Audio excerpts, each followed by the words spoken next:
C'est le premier lundi d'une grève à la STM qui va durer un mois. Ça a été déclenché vendredi soir, mais c'est vraiment ce matin qu'on voit les impacts.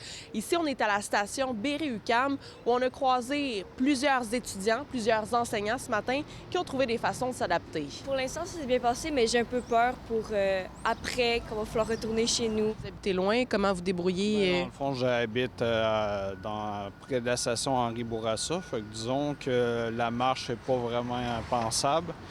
Puis le taxi, je paie littéralement en salaire mon taxi, fait que ça vaut pas la peine. Il n'y a pas d'autre choix. Il fallait faire la grève. C'est sûr que ça va nous affecter, mais ils ont le droit, là.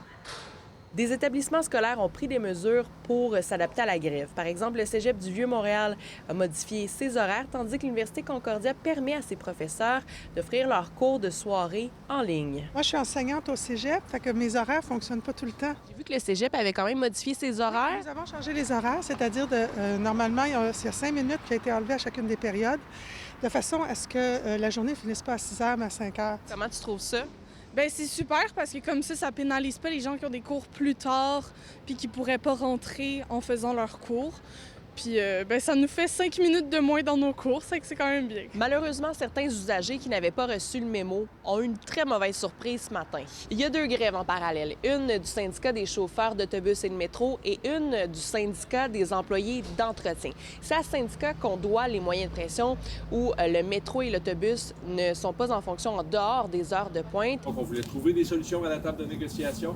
Vous ne serez pas trop surpris de savoir qu'il n'y a personne de la direction exécutive qui s'est présenté à la table de négociation du côté de la STM, encore moins la directrice générale. Donc, ça prouve un peu le sérieux de la STM actuellement dans les négociations en cours. Par courriel, la STM indique ce matin que les médiateurs ont convenu de ne plus convoquer les parties en raison de positions trop éloignées, mais les discussions se poursuivent sans la présence des médiateurs. Les entrepreneurs, les propriétaires de PME à Montréal constatent une baisse de l'achalandage dans leur commerce depuis les deux grèves précédentes, la première qui a eu lieu en juin, l'autre en fin septembre environ.